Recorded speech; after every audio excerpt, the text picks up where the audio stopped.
Hello guys, कैसे हो आप लोग। मेरा नाम मनोज कुमार लांबा है।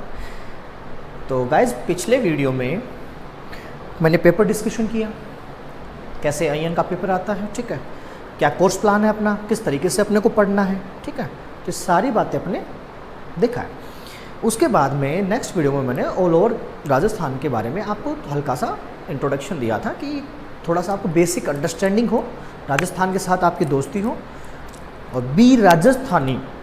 आप अगर राजस्थान के हो तो आपको बिल्कुल फेमिलियर कंट्रीब्यूशन और फेमिलियर रिलेशनशिप दोनों बनाने हैं। और अगर राजस्थान से नहीं हो तो मैं वही बात बोल रहा हूँ कि पढ़ना आपको राजस्थान का है।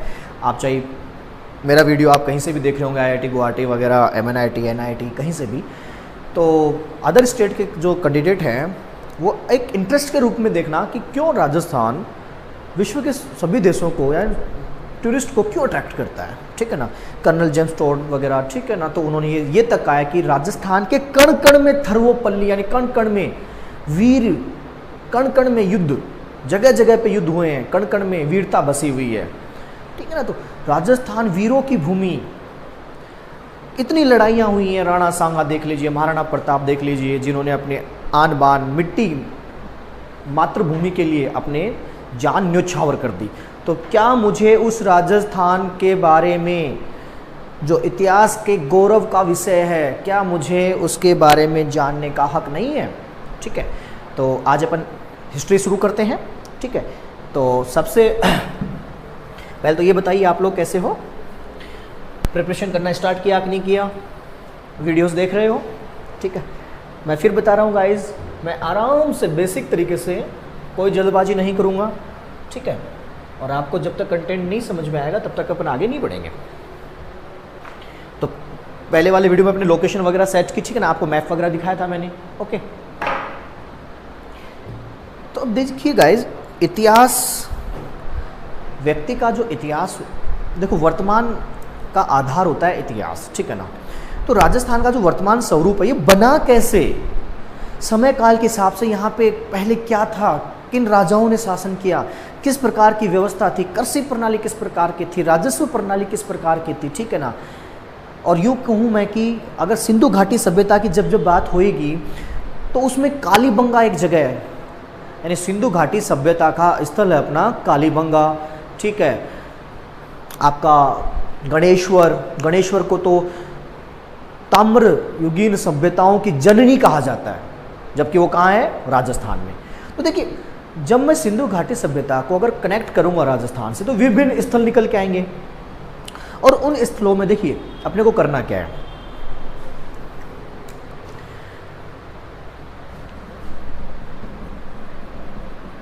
हिस्ट्री चाहे वो राजस्थान की हो, ठीक है, चाहे वो भारत की हो या विश्व की हो, तो हिस्ट्री के बारे में कैसे जाना जा सकता है। देखो, या तो पुराने राजा वगैरह महाराजा वगैरह हुए थे, ठीक है, तो या तो उन्होंने कोई शिलालेख लिखे, अभिलेख लिखे, वो अपने को मिले। और भारत में पुरातत्व विभाग इनकी खोज करता रहता है, स्थलों की खुदाई वगैरह करता रहता है, ठीक है ना।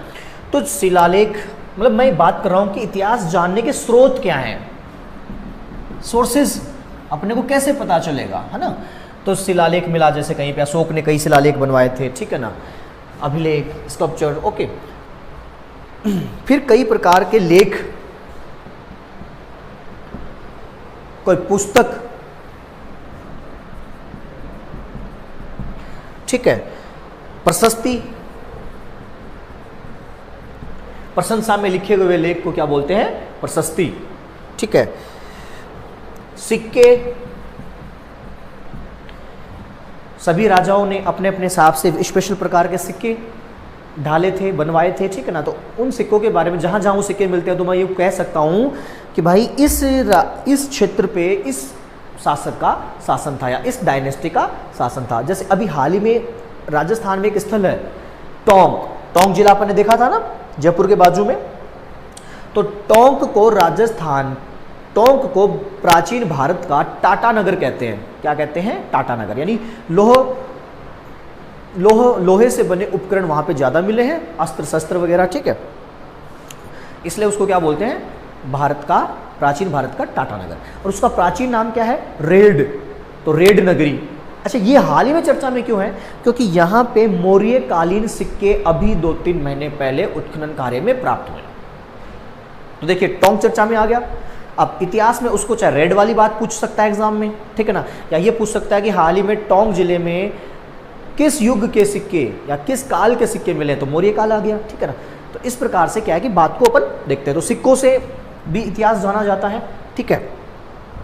उसके बाद में जब तांबे का यूज हुआ तो ताम्रलेख राजा साहूकार वगैरह, ठीक है ना, अपनी भूमि को पट्टे पे देते थे, तो स्पेशल किस पे मेंशन करते थे वो बात? ताम्रलेख, ठीक है। तो ताम्रलेख और मंदिरों में दान पात्रों पे लिखा जाता था कि यह देखो सरकारी स्कूल या अस्पताल में जाना कभी, वहाँ पे जब भी कोई समाज द्वारा कोई चीज़ भेंट की जाएगी तो उस पर लिखा होगा कि ये मेरे पिता, ये उनका नाम भूरा सिंह, इनकी स्मृति में स्कूल को भेंट किया जाता है। तो इस प्रकार से आपको बात सुनने को मिलती है। तो आपको प्रैक्टिकली देखना है ना, कि ये आपके क्या हैं? सोर्सेज ऑफ हिस्ट्री, यानी इन सोर्सेज से आप क्या पता कर सकते हो? हिस्ट्री पता कर सकते हो। तो वही राजस्थान में अब हिस्ट्री का पता करने के लिए कई बार मैं शिलालेख का सहारा लूंगा, अभिलेख जानने को मिलेंगे आपको, लेख या कोई अन्य पुस्तक जो चर्चा में रही वो जानने को मिलेगी आपको, ठीक है। प्रशस्ति पत्र, सिक्के, ताम्रलेख व दान पत्र, तो ये आपके हिस्ट्री के सोर्सेज होते हैं, ठीक है, जिनके द्वारा हम हिस्ट्री का पता लगाते हैं। और ये काम भारत में कौन करता है? पुरातत्व विभाग, ठीक है ना। तो भारतीय पुरातत्व सर्वेक्षण विभाग इन चीजों को जगह जगह पे ढूंढता है, ठीक है। तो अब मैं बात करता हूं, अगर मैं इतिहास की शुरुआत करता हूं तो मैं चलता हूं सिंधु घाटी सभ्यता के एस्पेक्ट क्या है, ठीक है ना। और राजस्थान में सिंधु घाटी सभ्यता का कोई स्थल है, उससे पुराना है, उसके बाद का है, तो सारे इंपॉर्टेंट अपने को साइट्स देखनी है। और साइट से एक क्वेश्चन पक्का आता है, 2 भी हो सकते हैं, एक क्वेश्चन तो पक्का आता है। और अपने को तो 150 प्लस पे स्कोर करना है ना। हाँ, तो देखो वहां पे अपने को जो भी, जैसे मैं बात करता हूं, जैसे कालीबंगा है, अब ये सिंधु घाटी सभ्यता का क्या है? स्थल है।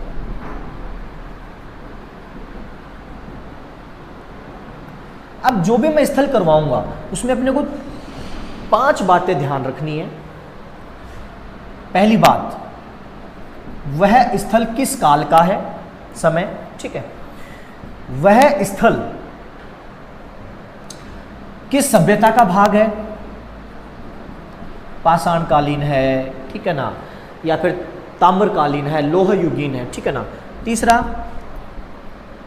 उसका उत्खनन कार्य या खोज, कई बार क्या होता है, खोज कोई और व्यक्ति करता है और उत्खनन कार्य कोई और व्यक्ति करता है, नहीं, ठीक है। तो काल, सभ्यता, उत्खनन कार्य, खोज, सभ्यता या स्थल का स्थान, यानी कोई नदी हो, नदी के किनारे, ठीक है ना, या फिर उस जगह स्थल वो किस जिले में, स्थल जिला, ठीक है ना, कहाँ पे पड़ रहा है, लोकेशन, और किस नदी, अगर कोई पास में नदी, जैसे बनास संस्कृति, बनास नदी पे, ठीक है ना। जो आपका कालीबंगा है वो हनुमानगढ़ में घग्गर नदी, कौन सी नदी? घग्गर, तो नदी भी अपने को याद होनी चाहिए, ठीक है। नेक्स्ट, उसके की फीचर्स, उस साइट के की फीचर्स कि साहब यहाँ से ये चीज़ मिली है जो अन्य कहीं नहीं मिली, ये स्पेशलिटी है। जैसे कालीबंगा स्थल में जुते हुए खेत मिले हैं जो अन्य किसी भी सिंधु घाटी सभ्यता के कहीं किसी स्थल से नहीं मिले, तो स्पेशलिटी होगी। तो क्वेश्चन वर्ल्ड वाइड बन सकता है, ये अपना नेशनलाइज बन सकता है, ये अपना स्टेट वाला नहीं बन सकता। कि जैसे पूछ लिया कि जुते हुए खेत सिंधु घाटी सभ्यता के एकमात्र किस स्थल से मिले हैं, तो ऑप्शन इज द कालीबंगा। तो अपने को ये बातें याद रखनी है, ठीक है। तो काल, सभ्यता, उत्खनन, खोज, सभ्यता का स्थल, ठीक है ना, लोकेशन, और उसके की फीचर्स, ओके, कि इस स्थान पे ये स्पेशलिटी है, ओके।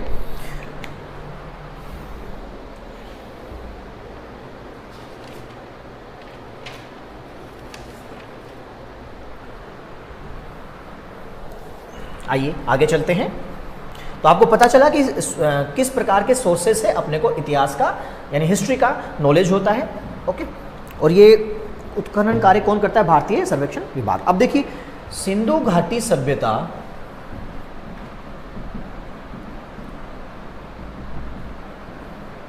जिसे हड़प्पा सभ्यता भी कहते हैं, ठीक है ना। तो इसका, ये भारत की पहली नगरीय सभ्यता थी, ये भारत की पहली नगरीय सभ्यता थी, जिसका समय काल 2350 ईसा पूर्व से 1750 ईसा पूर्व माना जाता है। यानी कार्बन डेटिंग पद्धति होती है। कौन सी पद्धति? कार्बन डेटिंग पद्धति। यानी जब भी कोई साइट खोजी जाएगी, उसमें जो वस्तुएं मिलेंगी तो उसमें कार्बन का कंटेंट कितना ह्रास हुआ है रेडियो एक्टिविटी के हिसाब से, तो उस पद्धति को बोलते हैं कार्बन डेटिंग पद्धति। तो उससे समय का पता चल जाता है कि ये वस्तु इतने समय पुरानी है। Is that clear? कि ये वस्तु इतने समय पुरानी है। तो वो कौन सी पद्धति का सहारा लिया जाता है? कार्बन डेटिंग पद्धति। जनरल साइंस में भी क्वेश्चन बन सकता है, ठीक है ना। तो सिंधु घाटी सभ्यता का समय काल कितना है? 2350 से 1750 ईसा पूर्व। और सबसे बड़ी बात, यह भारत की, मैंने क्या बोला कि प्रथम नगरीय सभ्यता, प्रथम नगरीय सभ्यता। यानी विलेज पे फोकस नहीं था, सिटी पे फोकस है यहाँ पे।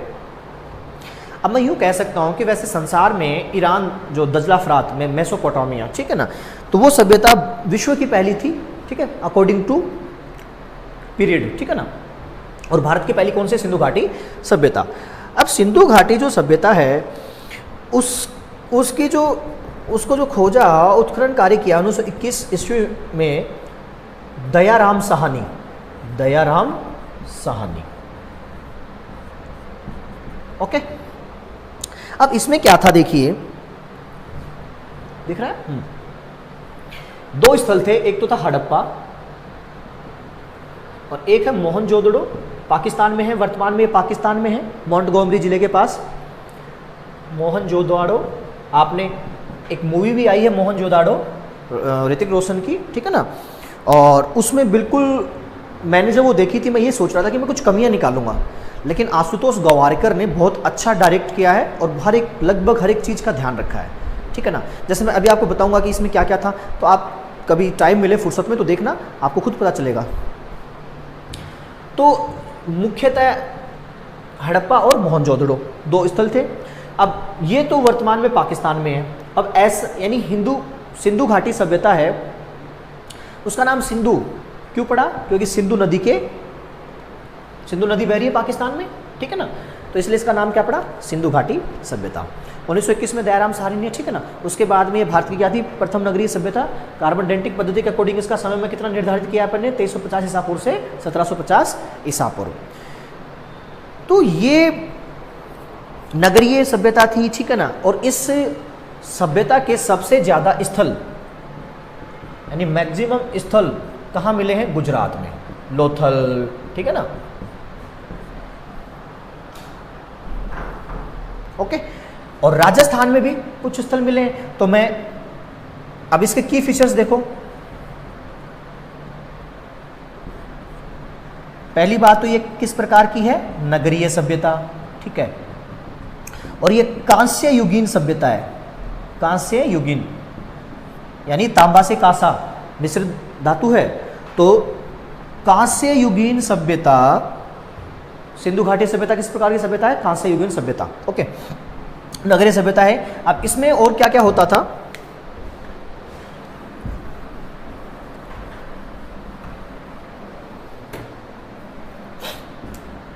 देखिए कि कंसेप्ट था कि जैसे ये नदी क्षेत्र है, चलो मैं सिंधु को ले लेता हूं यहां पे।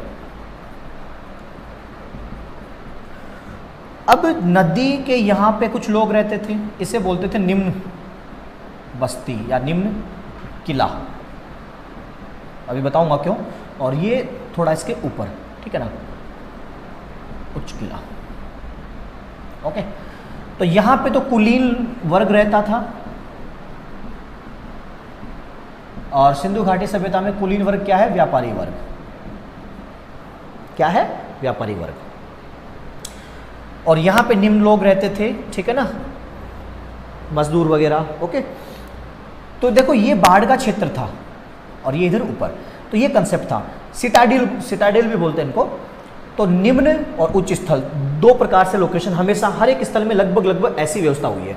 और इनके बाहर परकोटा बना होता था सुरक्षा के लिए। बाहर क्या? परकोटा, दीवार, क्या? दीवार। और इसके भी बाहर क्या होता था? परकोटा। ओके, एक तो ये कंसेप्ट हो गया सिंधु घाटी सभ्यता के स्थलों में। दूसरा, यह सभ्यता व्यापार प्रधान सभ्यता थी। शिल्पकार वगैरह, ठीक है, मूर्तिकार वगैरह, ठीक है ना, लोहार, बढ़ई, मतलब सारे व्यापारी वर्ग, ठीक है ना, कारीगर। अब इसमें जो सड़कें होती थी समकोण पे काटती थी, तो ये आपकी सड़क व्यवस्था, ठीक है ना। और जो घर होते थे वो इस प्रकार से होते थे, ठीक है ना, इस प्रकार से। और सड़क की ओर खिड़की होती थी। खिड़की किधर होती थी? सड़क की ओर।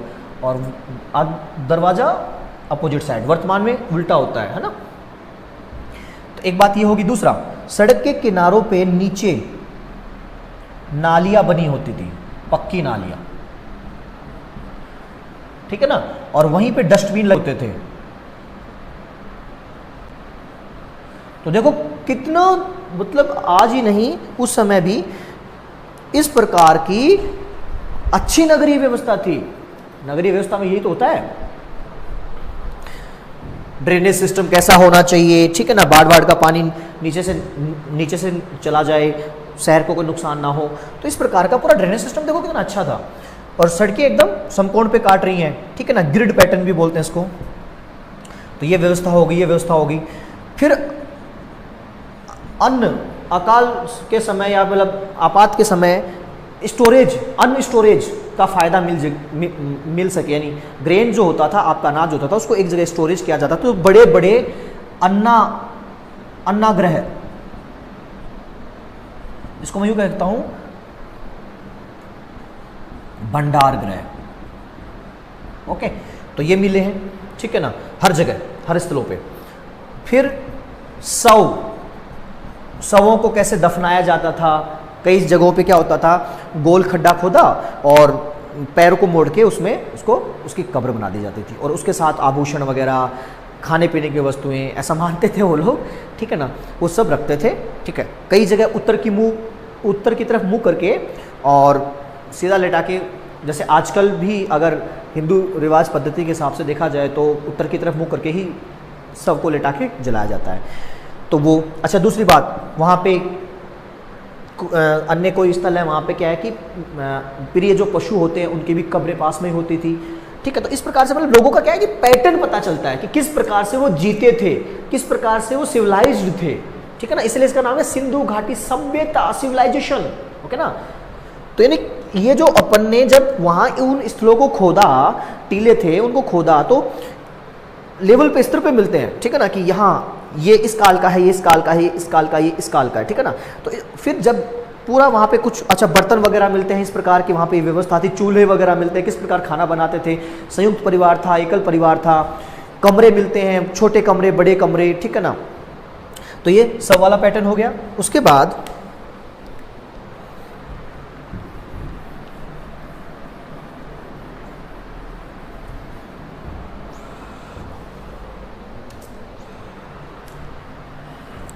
फिर ये लोग आनंद, मतलब खेल कूद के लिए, खेल कूद में भी हिस्सा लेते थे। तो उस प्रकार से मतलब किस इंडोर गेम खेलते थे, आउटडोर गेम। तो सिंधु घाटी सभ्यता में पासे वगैरह यानी लगभग फोकस इंडोर गेम पे ही था। जबकि उसके बाद में जब वैदिक सभ्यता स्टार्ट होती है तो उसमें आउटडोर गेम पे फोकस रहता है, कबड्डी, कुश्ती वगैरह, ठीक है ना, मल्लयुद्ध। अब भाई व्यापारी हैं, व्यापार वर्ग है, बाहर धूप में क्यों जाएगा, ठीक है ना। तो ये बात होगी। अब उसके बाद में क्या खाते पीते थे, खान पान, ठीक है ना, जैसे कि कौन सी फसल, फल फूल फसल, जैसे कहीं से गेहूं के अवशेष मिले हैं, चावल के अवशेष मिले हैं, जौ के अवशेष मिले हैं, ठीक है ना। तो मैं एक पैटर्न बता रहा हूँ। अब जब अपन एक एक स्थल पढ़ेंगे ना तो आप खुद कहोगे सर हाँ वही पैटर्न चलते आ रहा है। अब कुछ में वहाँ पे क्या स्पेशल बातें होंगी। फिर मर्द भांड, मिट्टी के बर्तन, ठीक है ना, किस किस प्रकार के, काले लाल, ठीक है ना, गुलाबी, ठीक है ना। तो ये फिर आपका जैसे मूर्तियां वगैरह, आभूषण। ओके, तो इससे क्या पता चलता था कि किस प्रकार से वो वहाँ की महिलाएं सस्ती संवरती थी, क्या क्या वो मतलब आभूषण मिले हैं, अस्त्र शस्त्र, जैसे मछली पकड़ने के कांटे तांबे के बनाए होते थे, यानी किस प्रकार के वो किस धातु के बनाए होते थे, ठीक है ना। तो ये आपको पता चला, ये पूरा पैटर्न है, ठीक है। फिर धार्मिक आस्था, जैसे सिंधु घाटी सभ्यता में अपने नर्तकी की मूर्ति मिली थी, ठीक है, और एक मूर्ति मिली है जिसे मैं यूँ कह सकता हूँ कि प्रकृति की मूर्ति है, वो प्रकृति की देवी, यानी ये प्रकृति को पूजते थे, लेकिन कहीं पे भी मंदिर नहीं मिला है, ठीक है ना। तो प्रकृति का तो फिर क्या मंदिर मिले। अब उसमें मूर्ति में क्या है कि उस मूर्ति के योनि से मतलब गर्भगृह से योनि से पेड़ निकला हुआ है, तो यानी जननी, प्रकृति को क्या समझते थे वो लोग, जननी, ठीक है ना। और शिव जी तो मैं नहीं कह सकता, पशुपति कह सकता हूँ कि एक व्यक्ति की मूर्ति मिली है जो ध्यान की मुद्रा में बैठा है, ठीक है, और उसके आजू बाजू में कुछ पशु हैं, ठीक है, तो वो मूर्ति मिली है, तो मैं कह सकता हूँ कि भाई वो पशुपति नाथ थे, ठीक है ना। तो ऐसी बातें आपके सामने आएंगी, ठीक है। फिर जैसे मोहनजोदड़ो में आपको विशाल स्नानागार, धार्मिक आयोजनों से पहले शुद्धिकरण के लिए वो बनाया गया था। जैसे अपन भी तो क्या करते हैं, चाहे हिंदू धर्म हो चाहे मुस्लिम धर्म हो, पूजा स्थल पे जाने से पहले हाथ धोते कि नहीं धोते, कुरान पढ़ने से पहले हाथ धोते कि नहीं धोते, मंदिर में जाते हैं तो वहाँ पे भी वो कुंड की व्यवस्था होती है, मस्जिद में जाते हैं तो वहाँ पे भी कुंड की व्यवस्था होती है, गुरुद्वारा जाते हैं तो वहाँ पे भी। तो जब वही देखो, वही तो मैं बात को बताना चाह रहा हूँ कि जो कुछ बातें इतिहास में वो आज तक सनातन चली आ रही हैं, बात समझ रहे हो मेरी। तो ये बातें अपने कहाँ से जाना, अपने इतिहास से, और वर्तमान में वो चीज़ें चल रही है। तो ये इस प्रकार से की फीचर्स होंगे, ठीक है। तो अब मैं ऑल ओवर इसकी बात की है मैंने, ठीक है। अब वही बात, मेरा फोकस कहाँ रहेगा, राजस्थान स्थल है, और साइट अब कहाँ से, किस साइड से मेरे को मतलब है, राजस्थान की साइड से। तो देखिए किस प्रकार से रीति रिवाज अपने पूर्वजों के रहे हैं, तो भाई पता तो चलना चाहिए ना कि ये रीति रिवाज ऐसे, यहाँ से ये, फिर आपका माइंड अपने आप क्लिक करेगा, अच्छा ये बात ऐसे है, ठीक है। तो अब मैं पहले साइड की बात करता हूँ। अब देखो, मैंने अभी क्वेश्चन बनाया था कि सिंधु घाटी सभ्यता में सबसे ज़्यादा स्थल किस राज्य में मिले हैं, गुजरात, ठीक है। अब उसी में से एक स्थल है अपना कालीबंगा।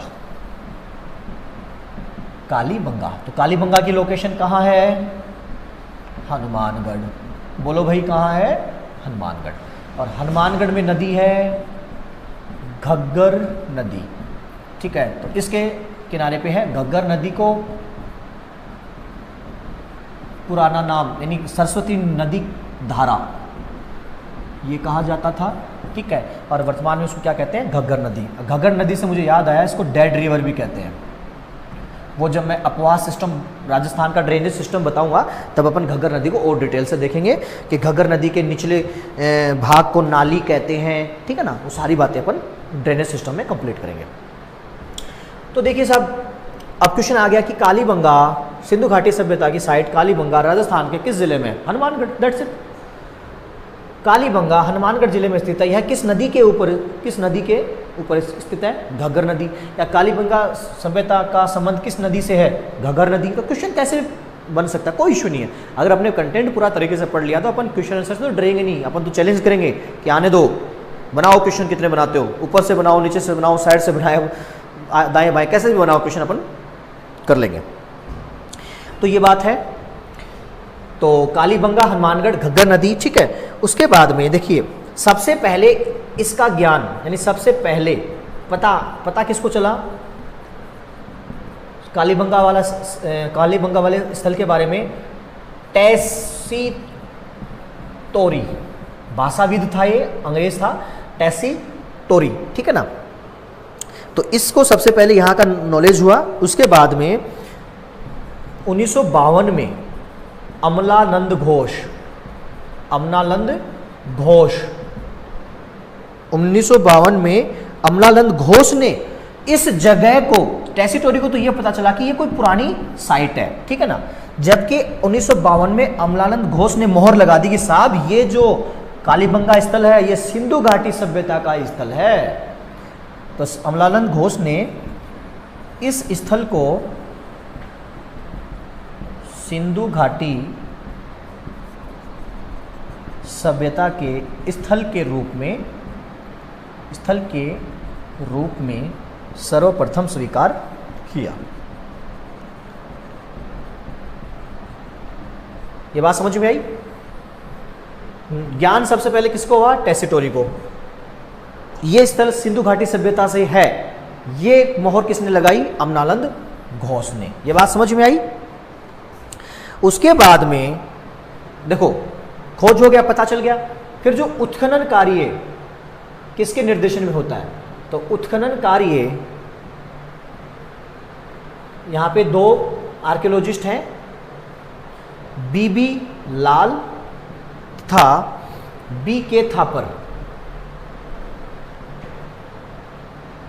बीबी लाल तथा बीके थापर। अब बताइए मेरे को, जैसे क्वेश्चन ये आ गया कि बीबी लाल व बीके थापर का संबंध निम्न में से राजस्थान के किस स्थल से है, यानी किस सभ्यता से है, किस सभ्यता स्थल से है? तो कालीबंगा। तो देख मतलब पता चल रहा है ना किस प्रकार से क्वेश्चन डिस्कस किए जाते हैं।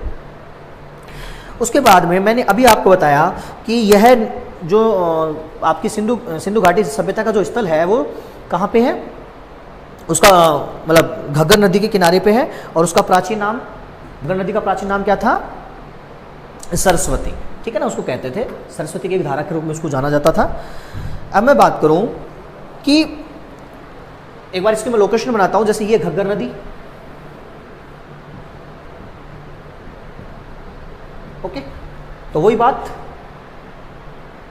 जो मैंने बताया था, परकोटा स्थल, सिटाडेल, ठीक है ना। तो ये निम्न और ये उच्च, ठीक है। तो इस प्रकार से अब देखिए यहाँ पे लोकेशन भी अपने को सेट करनी है। जैसे ये उत्तर दिशा, ये दक्षिण, पूर्व और ये पश्चिम। अब देखिए घग्गर नदी के बाईं ओर,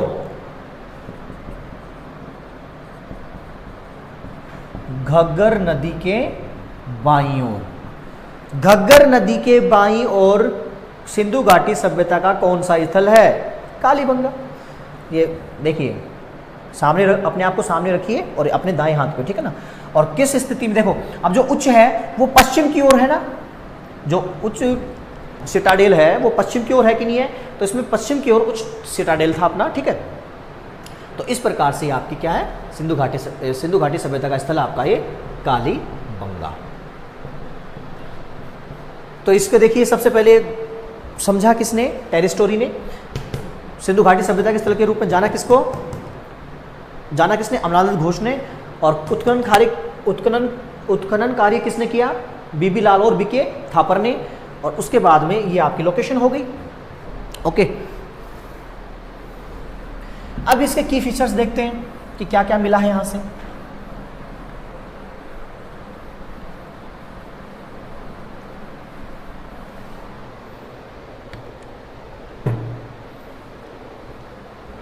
अब मैंने बताया कि दोनों किलों के चारों तरफ परकोटा बनाया हुआ है, ये मैंने पहले आपको बता दिया। उसके बाद में देखिए जुते हुए खेत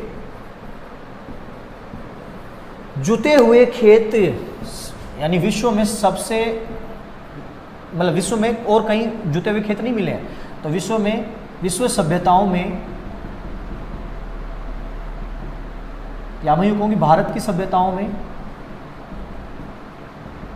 या यूँ कहूँगे सिंधु घाटी सभ्यताओं में जुते हुए खेत कहाँ मिले हैं? कालीबंगा। अब देखिए फसलों का सिस्टम होता है ग्रिड पैटर्न, यानी ये आपका खेत है, ठीक है। हल चलाया आपने इस प्रकार से, खूड, देसी भाषा में क्या बोलते हैं? खूड, ठीक है ना। जो आपने हल चला के जो संरचना बनाई है उसमें बीज डाला है, उसको बोलते हैं राजस्थानी भाषा में खूड। तो ये मतलब इस प्रकार से होते थे 90 डिग्री पे, ठीक है ना। और एक ही खेत में दो फसलें उगाई जाती थी। तो इसके साक्ष्य मिले हैं, ठीक है ना। तो एक ही खेत में या जुते हुए खेत कहाँ मिले हैं? कालीबंगा में, ठीक है ना। और एक ही साथ दो फसलें उगाने के साथ से किस स्थल पे मिले हैं? कालीबंगा। तो याद रहेगा ना। अब देखिए और क्या क्या मिला है यहाँ पे, तो ये की फीचर्स देख रहे हैं अपन, मुख्य बातें इसके बारे में। बेलनाकार तंदूर, तंदूर रोटी सेकने का काम आता है ना, बेलनाकार तंदूर। इस रीजन में, हनुमानगढ़ गंगानगर रीजन में अभी भी बेलनाकार तंदूर काम में लिए जाते हैं, तो तब से वो बात चली आ रही है। तो बेलनाकार तंदूर। और क्या क्या मिला है? तांबे की चूड़ियां, जो फिर समय के हिसाब से काली पड़ गई थी, तांबे की चूड़ियां। अब इसीलिए तांबे की चूड़ियां मिली है, इसीलिए इसका नाम क्या है? कालीबंगा। कालीबंगा यानी चूड़ियां। मैं देखो बार बार ये तो जोड़ देता हूं कि नाम को समझो, शब्द पे जाओ, सारी कहानी ही छुपी है। कालीबंगा, काली चूड़ियां। और क्या मिला है?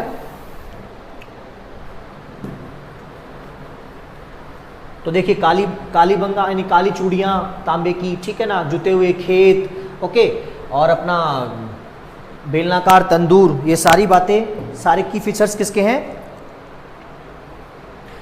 कालीबंगा के। नेक्स्ट मटके यानी मर्दभांड, तो गुलाबी यानी लाल गुलाबी रंग के क्या मिले हैं? मर्दभांड, ओके। मिट्टी की मूर्तियां पकी हुई, खिलौने, ओके। नेक्स्ट तांबे के हथियार, बर्छी भाला, तांबे के हथियार, ये सारे यहां पे मिले। तो देखो जो मैंने पैटर्न बताया वो पैटर्न है कि नहीं है, आप खुद बताइए, वही पैटर्न है कि नहीं है? बिल्कुल। अब देखिए यहाँ पे जो यहाँ के जो लोग थे कालीबंगा सभ्यता के, वो भी वही सिंधु घाटी सभ्यता का स्थल है, तो वो सारे क्या हैं? व्यापारी हैं, ठीक है। तो व्यवसायी हैं, खिलौने, पासे, मत्स्य, कांटे, मछली को फंसाने के लिए जो, तो इससे क्या पता चल रहा है कि घग्गर नदी में मछलियाँ, समझ रहे हो, यानी मछली पालन, ठीक है ना। तो मत्स्य, कांटे। अब ये खाते क्या पीते थे? जीवन पद्धति क्या थी इनकी? फल फूल, जौ, गेहूँ, मांस, दूध। तो देखो गेहूं और जौ, तो फसल गेहूं और जौ, बाकी मांस फल फूल वगैरह तो फल फूल कंदमूल। तो फसल यहां पे क्या है? गेहूं और जौ, ठीक है। फिर ये जब आदमी मरता था तो यानी मृतक संस्कार किस प्रकार से करते थे, ठीक है ना। तो मैंने आपको बताया, अभी मैंने एग्जाम्पल भी लिया था कि भाई वर्ताकार अंडाकार खड्डा करो, उसमें शव को लिटा दो, तो ये 3 प्रकार से करते थे साहब। विजिबिलिटी कहाँ तक है? हाँ, तो देखो 3 प्रकार से, ओके। मृतक संस्कार, तो एक तो क्या किया इन्होंने? उत्तर की तरफ सिर किया और अंडाकार कब्र खोद दी, ठीक है। ये तो पहला तरीका, ठीक है। दूसरा तरीका वही गड्ढा खोदा और टांगे मोड़ देते थे, टांगे मोड़कर, ओके। तीसरा क्या होता था? जो शव होता था उसके साथ बर्तन भी रखते थे, शव के साथ बर्तन। दिशा देखो वही उत्तरी है, दिशा क्या है? उत्तर। अंडाकार कब्र, उसमें सीधा लेटा के कोई पैर नहीं मोड़े, एक में क्या किया? पैर फोल्ड कर दिए, एक में क्या है? शव के साथ बर्तन। इसमें टांगे मोड़ के यहाँ पे आभूषण वगैरह भी ये लोग रख रहे हैं, ठीक है। तो ये अपनी अपनी मतलब उस हिसाब के उनका फेथ था। अब इसके बाद में जैसे मैं बात करूं कि जैसे सिंधु घाटी सभ्यता की जो लिपि है वो आज तक पढ़ी नहीं गई है, पहली बात तो। फैदोस पैदन उस लिपि को बोलते हैं अपन, और यह लिपि जैसे उर्दू लिखी जाती है ना, देखो हिंदी अपन लिखते हैं, ये मेरा बायां है, ये मेरा दायां, तो बाएं से दाएं की ओर, बायां दायां लिपि, ठीक है ना। जब तो हिंदी तो मतलब ब्राह्मी लिपि इस प्रकार से, जबकि ये लिपि कैसे चलती थी? बाएं से, सॉरी दाएं से बाएं, उर्दू ऐसे लिखी जाती है ना। तो ये होगी बात। तीसरा देखो, अब यहाँ पे ये लोग थे, वो देखो ये कुत्ते के बारे में भी जानते थे, कुत्ता पालतू था, गाय भी थी, भैंस भी था, सूअर भी था, ठीक है, बकरी भी थी, ऊंट के बारे में बिल्कुल ये जानते थे। तो ऊंट के बारे में स्पेशली आपका कालीबंगा ही है। बात समझ में आई? ऊंट राजस्थान का क्या है? राज्य पशु। किस कैटेगरी में? पालतू श्रेणी में। मैंने आपको बताया था पहले वाले वीडियो में, ठीक है ना। तो देखिए, एक तो मेरे वीडियो हमेशा इंटरलिंकिंग करेंगे, शुरुआत से देखना स्टार्ट कीजिएगा, आधी भूमिका वैसे ही बनती जाएगी, मतलब चीज़ें क्या लिंक होती जाएगी। अब मैं जब इतिहास पढ़ा रहा हूँ, फिर मैं ज्योग्राफी पढ़ाऊँगा, तो आधी जब जगह वो आएंगे, नाम आएंगे, तो आपको खुद हिस्ट्री रिकॉल हो जाएगी। हिस्ट्री क्या हो जाएगी? रिकॉल। पढ़ाने को तो मैं ज्योग्राफी भी पहले पढ़ा सकता हूँ, इकोनॉमिक्स भी पहले पढ़ा सकता हूँ, करंट अफेयर्स भी पहले पढ़ा सकता हूँ मैं, लेकिन एक पैटर्न होता है। अगर मैक्सिमम आउटपुट चाहिए, बिल्कुल पैटर्न को फॉलो करो। अरे जब व्यक्ति ने अपना इतिहास ही नहीं जाना, ठीक है, तो उसका क्या खाक वर्तमान अच्छा होगा, उसका क्या खाक भविष्य अच्छा होगा। वर्तमान की बुनियाद इतिहास पर टिकी होती है, ठीक है ना। और इतिहास को समझते हुए उसने मतलब पुराने समय में क्या गलतियां की, भविष्य में वो नहीं हो, तो वो उसने समझी वहाँ से, तो तभी आदमी का, व्यक्ति का मतलब कर्मोत्तर विकास होता रहता है। तो इतिहास, इसलिए इतिहास पढ़ाया जाता है। तो इतिहास बिल्कुल बोरिंग नहीं है। कई बच्चे सोचते हैं कि अरे हिस्ट्री में तो नींद आती है, ये होता है, ऐसा नहीं है। देखो आप खुद सोचो, क्या राजस्थान की ज्योग्राफी पढ़ रहे हैं अपन, ठीक है, इकोनॉमिक्स पढ़ रहे हैं, तो राजस्थान बना कैसे, ठीक है, उसमें क्या क्या ट्रेडिशन चलते थे, किस प्रकार के, देखो अपन बातें कर रहे हैं ना सारी की सारी, और इन्हीं में से कुछ बातें अभी भी हैं, वर्तमान में प्रेजेंट है। जैसे मैंने बोला कि बेलनाकार तंदूर यहाँ मिला है, तो वो वर्तमान में उस रीजन में है कि नहीं है? बिल्कुल है। और ये दाह संस्कार वगैरह है कि नहीं है? ठीक है। तो व्यापार, अब देखिए व्यापार के हिसाब से ये जल और थल दोनों स्थलों से व्यापार करते थे इस जगह के, कालीबंगा के। तो गुजरात में जगह है लोथल, गोदीवाड़ा बोलते हैं, सिंधु घाटी सभ्यता का गोदीवाड़ा लोथल है। यहाँ पे बंदरगाह वगैरह, मतलब ये बंदरगाह है, यहाँ पे जहाज वगैरह आते थे। तो सिंधु घाटी सभ्यता में जल और स्थल दोनों मार्गों से व्यापार होता था। तो कालीबंगा की जलीय कनेक्टिविटी किस स्थल से थी? लोथल से, याद रखना, ठीक है। तो इस प्रकार से आपका ये पूरा कालीबंगा की साइट हो गई। तो आपने क्या देखा? लोकेशन देखा, उत्खनन कार्य किसने किया वो चीज़ देखी, उसके बाद में इसको पहचाना किसने, और सिंधु घाटी सभ्यता के स्थल के रूप में किसने पहचाना? अमलानंद घोष, ठीक है। उसके बाद में यहाँ के की फीचर्स देखे, ठीक है। तो इस प्रकार से आपके सिंधु घाटी सभ्यता के साइट चलेंगे, ठीक है। तो पहली साइट आपकी क्लियर, जो सबसे इंपॉर्टेंट यही है। उसके बाद में आगे चलते हैं। आहड़,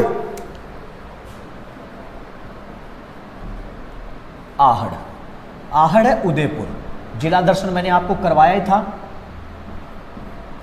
ठीक है। मैप है ये रहा, तो मैप में मैं जूम में जाता हूं। चलो भैया जूम पे ले चलो।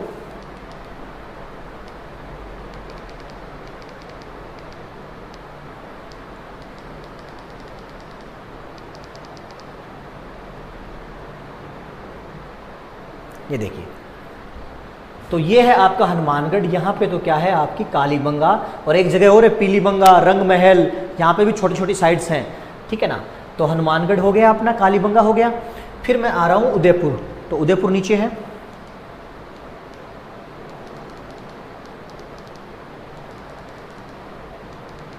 हाँ जी, ये है आपका उदयपुर। तो आहड़ स्थल सभ्यता का कहाँ पे है? उदयपुर।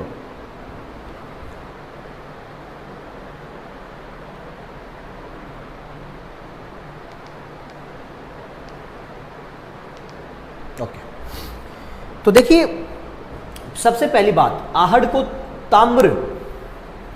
ताम्रवती नगरी भी बोलते थे। तो आहड़ का ही दूसरा नाम क्या है? ताम्रवती, वही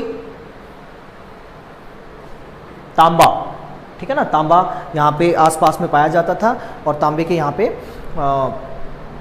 वस्तुएं, बर्तन वगैरह बनते थे, ठीक है ना। तो इसलिए इसको क्या बोलते हैं? ताम्रवती नगरी। अब मेवाड़ रीजन मैंने बताया था ना आपको, ठीक है। तो मेवाड़ रीजन जो है उसमें बेड़च, बनास, नदियाँ बहती हैं। तो बेडच और बनास के किनारे पे आहड़ स्थल प्राप्त हुए हैं, ठीक है ना।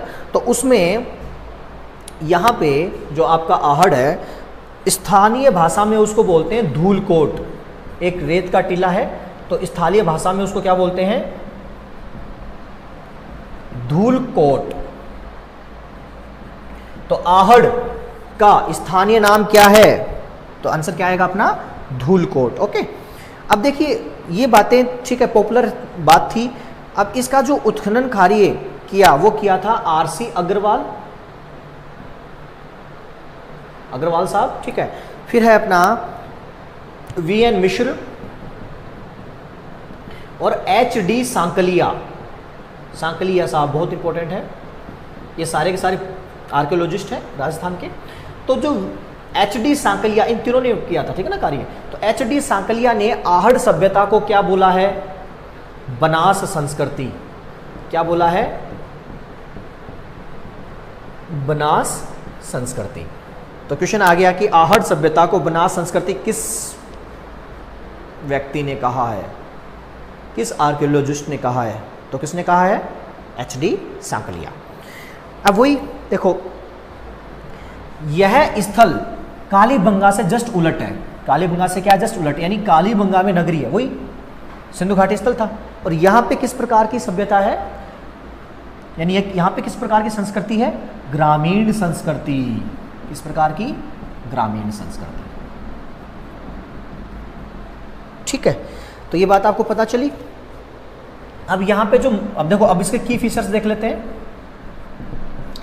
मकान जो है, अब सिंधु घाटी सभ्यता में ईंटों का प्रयोग हुआ है, जबकि यहाँ पे ग्रामीण संस्कृति तो यहाँ पे पत्थर प्लस मिट्टी, गारा, पत्थर प्लस मिट्टी से क्या बने हैं? आपके मकान बने हैं, ठीक है ना। फिर उसके बाद में जो मकान का जो साइज होता था वो आयताकार होता था। ओके, ये बात भी याद रखनी है आपको। नेक्स्ट, यहाँ पे देखो, एक ही मकान में कई चूल्हे मिले हैं, यानी मैं यूं कह सकता हूं कि एक ही मकान में एक ही साथ कई परिवार रहते थे। तो इसलिए प्रथा कौन सी है? संयुक्त परिवार।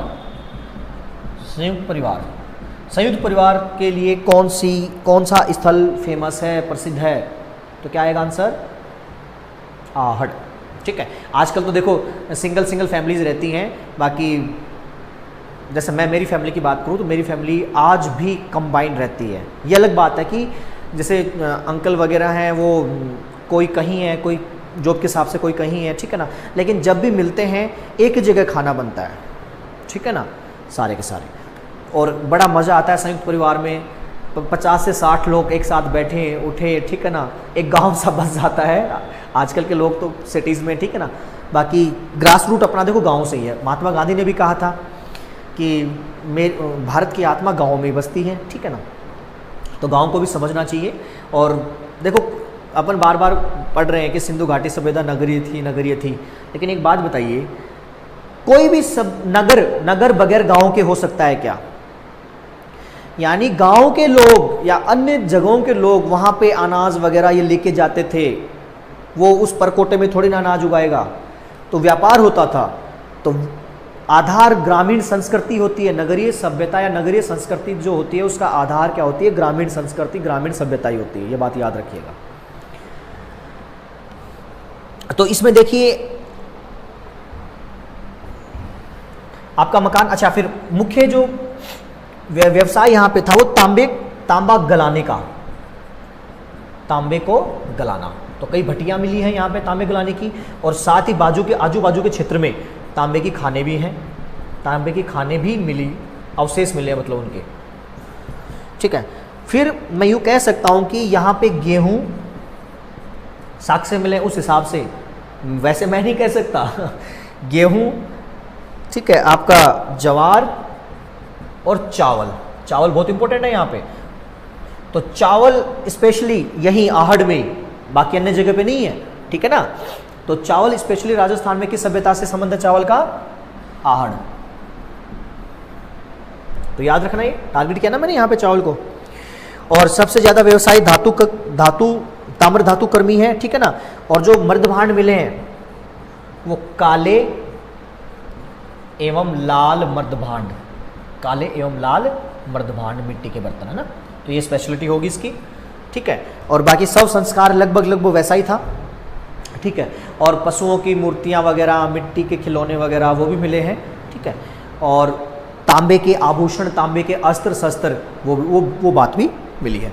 तो देखिए आज अपना कालीबंगा हो गया, आहड़ हो गया। नेक्स्ट मैं आता हूं बालाथल। बालाथल भी उदयपुर में ही है, जो साइट है बालाथल वो कहाँ है, उदयपुर डिस्ट्रिक्ट में। उदयपुर कभी गए हो क्या? उदयपुर बहुत ही प्यारी जगह है, लेक सिटी भी बोलते हैं उदयपुर को। राजस्थान की लेक सिटी किसको बोलते हैं? उदयपुर को। अच्छे अच्छे झीलें हैं, अच्छे अच्छे महल हैं, खूब मजा आएगा घूमना फिरना। तो बालाथल जो है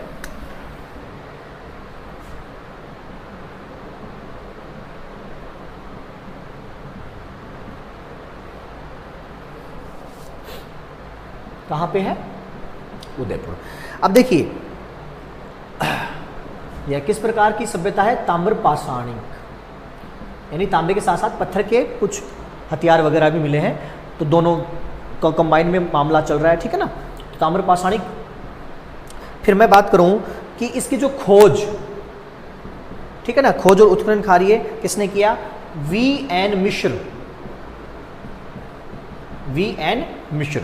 तो V.N. मिश्र ने 1962 से इसका खनन कार्य स्टार्ट किया था, ठीक है।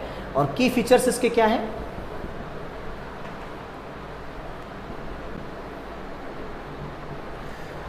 सबसे जैसे देखो हर एक साइट का कोई ना कोई स्पेशल की फीचर्स निकल के आता है जो इंपॉर्टेंट होता है। तो इसका है विशाल भवन।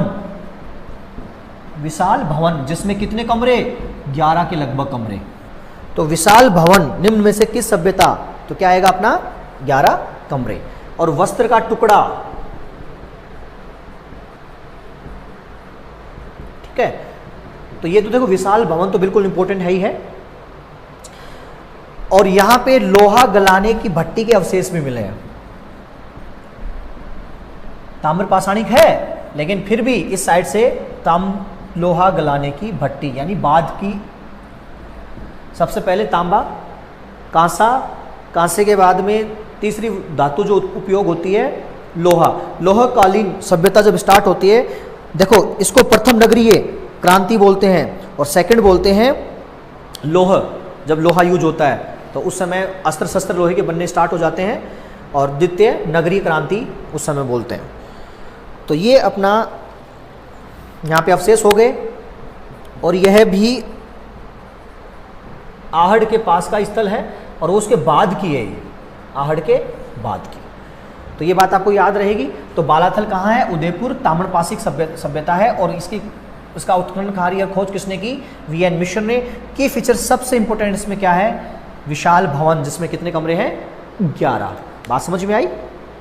चलो अब मैं बात करता हूं गिलूंड। अब देखो गिलूंड, बालाथल, आहड़ ये आजू बाजू में है, लेकिन गिलूंड क्या है? राजसमंद जिले में आ जाता है। राजस्थान का जिला है राजसमंद। देखो अभी दिखाऊं आपको, एक क्वेश्चन और क्लियर हो जाएगा। उसकी आकृति क्या है? टीका। टीका निकालते ना अपन, उस प्रकार से उसकी आकृति है।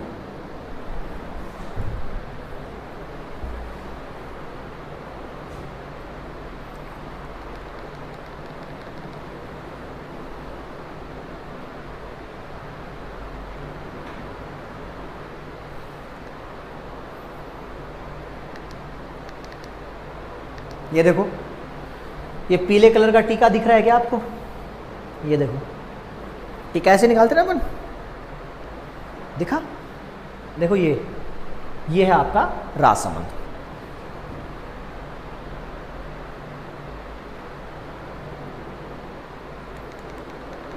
Back to pavilion. ओके, तो नेक्स्ट अपना है गिलूंड। तो गिलूंड कहाँ है? बोलिए।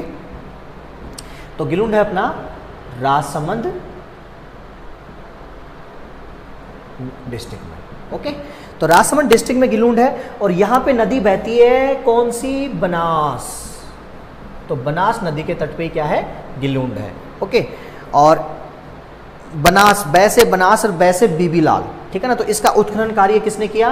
बीबी लाल। बीबी लाल और बीके थापर कालीबंगा से तो जुड़े हैं ना। और यह आहड़ का ही एक भाग है। यह जो सभ्यता, ये जो सभ्यता स्थल है ना, तो यह आहड़ सभ्यता का ही एक भाग है जो आहड़ से 30 किलोमीटर दूर है। ओके। और बाकी वही जो आहड़ के लिए जो चीज़ें मैंने फेमस बताई थी, की पिक्चर्स बताए थे, सारे के सारे यहाँ पे वही हैं। उसके बाद में स्थल आता है अपना भीलवाड़ा। भीलवाड़ा में है स्थल अपना ओजियाना और लाछुरा। ये थोड़े से टिपिकल नाम है। क्या बोला मैंने? ओजियाना, ओजियाना और लाछुरा, ये दोनों स्थल भी देखो। ये अपना आहड़ है, उदयपुर एक ही रीजन है लगभग इनका। आहड़ हो गया, आहड़ के पास में अपन बालाथल देखा, ये दोनों उदयपुर। और यहीं पे अपने राजसमंद में ये अपना भी ये देखा ना अपनी गिलुंड, ठीक है। और भीलवाड़ा आपका ये रहा। यहां पे दो स्थल है अपने ओजियाना, ठीक है, और दूसरा है लाछुरा। यानी ये सारे के सारे किस सभ्यता के हैं? आहड़ सभ्यता के स्थल हैं। तो भीलवाड़ा में तो क्या है? ओजियाना और लाछुरा। ओके।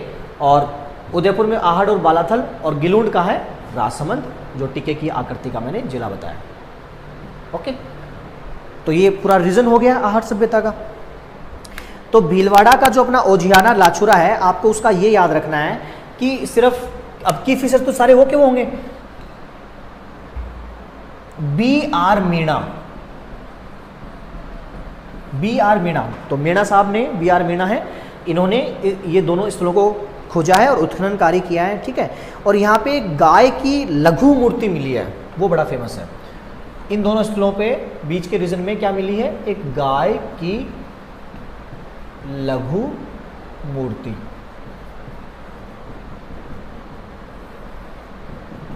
बड़े चमक के साथ वो अभी भी मौजूद है, ठीक है।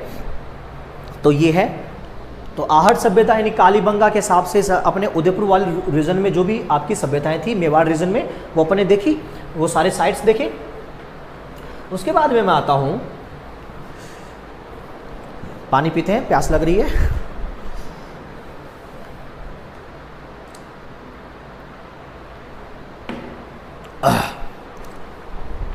आजकल गर्मी भी बहुत पड़ रही है और राजस्थान में तो लूएं और चलती हैं, ठीक है ना।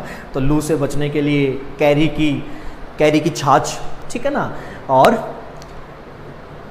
मतलब ठंडे उत्पाद पेय पदार्थ ज़्यादा लेने चाहिए, छाछ वगैरह, ठीक है ना। तो आप भी लू से बचें। और अब वही बात, यहाँ से भी एक क्वेश्चन बन गया कि लू प्रचलित पवन भारत के किस रीजन में? राजस्थान, ठीक है ना। चलिए अब मैं बात करता हूं गणेश्वर।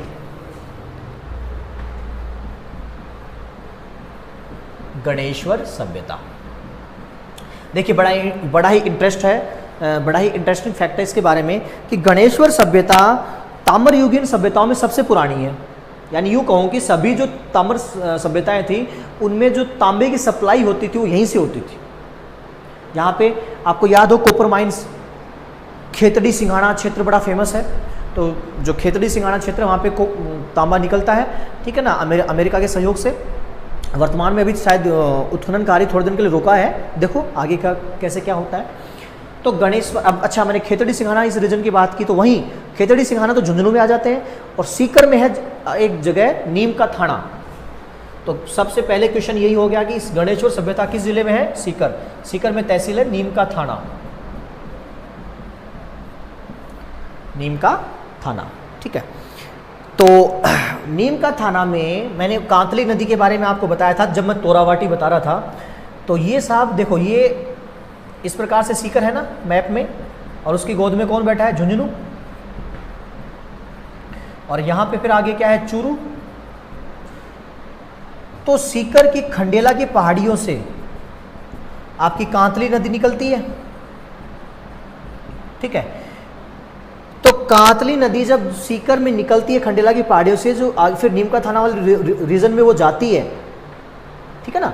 तो वहीं उसी जगह यानी गणेश्वर सभ्यता किस नदी के किनारे है? कांतली। राजस्थान में नदियों के नाम बड़े इंटरेस्टिंग है, कांतली, सूकड़ी, जोजड़ी, ठीक है ना। तो स्थानीय भाषा में बड़े प्रचलित नाम आएंगे, आपको सुन के बहुत आनंद आएगा। तो ये बात है। कांतली नदी के किनारे पर निम्न में से कौन सी सभ्यता है? गणेश्वर। देखो मैं क्वेश्चन को सीधा उल्टा जैसे मोल्ड करूंगा कर सकता हूं। अब आपको इसके लोकेशन पता चल गई, ठीक है। अब सबसे बड़ी बात मैंने अभी आपको बताया कि जो भी ताम्र युगीन सभ्यताएं हैं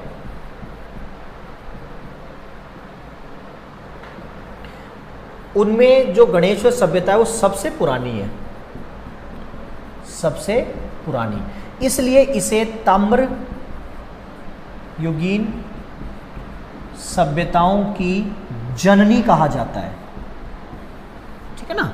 मदर्स ऑफ, क्या कहते हैं इसको, मदर, कि ताम्र युगीन सभ्यताओं की क्या है, ये जननी है। ये बात समझ में आई। उसके बाद में यानी तांबे की यहाँ पे मैक्सिमम, यानी अन्य किसी साइट पे इतनी मात्रा में तांबे के उपकरण नहीं मिले हैं जितनी मात्रा में यहाँ मिले हैं, ठीक है ना। तो यूँ कह सकता हूँ कि वह कौन सा स्थल है जहाँ पे सबसे ज़्यादा तांबे के औजार या वस्तुएं मिली हैं, तो वो क्या है, गणेश्वर। जैसे मैं बात करूँ यहाँ पे मछली पकड़ने के कांटे, तीर, बर्छी, भाला, ठीक है, कुल्हाड़ी, सुइयां, कपड़े सिलते हैं वो सुइयां तांबे की बनी होती थी वो, ठीक है ना। ये उसके बाद में चूड़ियां व अन्य आभूषण, और ये सारे किसके बने होते थे, तांबे के। किसके बने होते थे, तांबे के। तो मतलब मैक्सिमल कंपोनेंट तांबे के मिले हैं यहाँ पे, अन्य किसी साइट पे इतने एक साथ नहीं मिले हैं। अब देखिए सबसे पुरानी मतलब सिंधु घाटी सभ्यता का समय काल कितना है, 2750 से लेके, ठीक है ना। और इस सभ्यता का काल कितना है, 2800 ईसा पूर्व, यानी 50-60 साल का गैप है कि नहीं है सिंधु घाटी सभ्यता। तो सबसे पुरानी इसलिए कहते हैं। अब वही बात, इसका उत्खनन कार्य किसने किया, आरसी अग्रवाल, वही अग्रवाल साहब अपने पुराने वाले, और ये हैं विजय कुमार, इनका साथ दिया था विजय कुमार ने, ठीक है। तो उत्खनन कार्य हो गया। उसके बाद में वही जो मकान यहाँ पे जो बनाए हुए हैं वो पत्थर प्लस मिट्टी यानी गारा, ठीक है। तो ये आपका गणेश्वर सभ्यता के की फीचर्स हैं। तो देखिए गणेश्वर सभ्यता किस नदी के किनारे स्थित है, कांतली। कांतली नदी का उद्गम स्थल कहाँ है, सीकर। सीकर में खंडेला की पहाड़ियाँ। तो उसके बाद में यह सबसे पुरानी है, क्यों, क्योंकि 2800 ईसा पूर्व का इसका काल माना जाता है, ओके। और यह सीकर जिले में किस जगह पे है, नीम का थाना, ठीक है। और इसका उत्खनन कार्य किसने किया, आरसी अग्रवाल तथा विजय कुमार ने। की फीचर्स में देखूँ तो मकान पत्थर प्लस मिट्टी, ईंट का प्रयोग नहीं है यहाँ पे। मछली, कांटा, तीर, बर्छी, भाला, कुल्हाड़ी, सुइयां, चूड़ियां व अन्य आभूषण किसके बने हैं, तांबा के। और मैक्सिमम यहाँ पे तांबा के उपकरण मिले हैं। तो आज अपन ने देखो मुख्य साइट्स पढ़ी, साइट्स में क्या क्या पढ़ा, सिंधु घाटी सभ्यता के बारे में अपन ऑल ओवर व्यू किया है, ठीक है। ऑल ओवर व्यू करने के बाद में एक बेसिक अंडरस्टैंडिंग बनाने के बाद में अपन आए कालीबंगा, जो सिंधु घाटी सभ्यता का इंपॉर्टेंट स्थल है अपना। उसके बाद में अपन आए आहड़ पे। आहड़ के बाद में उदयपुर रीजन यानी मेवाड़ के आसपास में अपने गिलोड भी पढ़ा है, ठीक है ना। ओजियाना, लाछोरा भी पढ़ा है, बालाथर भी पढ़ा है। उसके बाद में अपन आए गणेश्वर सभ्यता, ठीक है। तो इस प्रकार से आज अपन ने मुख्य स्थल पढ़े हैं राजस्थान में सभ्यताओं के, और नेक्स्ट पार्ट में भी और कुछ अन्य, ये तो इम्पोर्टेंट थे, इसके अलावा और फिर मैं जो राजस्थान में मुख्य संग्रहालय हैं उनके बारे में मैं चर्चा करूंगा। तो कंटिन्यूटी वीडियो देखते रहिए और साथ के साथ मेरे साथ चलिए, मेरे साथ कदम से कदम मिलाओगे, 150 प्लस स्कोर करेंगे, ठीक है ना। तो सेंचुरी से काम नहीं चलेगा, यहाँ पे सेंचुरी से काम नहीं चलेगा। IPL का सीजन आ रहा है, सेंचुरी से काम नहीं चलेगा, 150 बनाने हैं अपने को, ओके। Bye guys.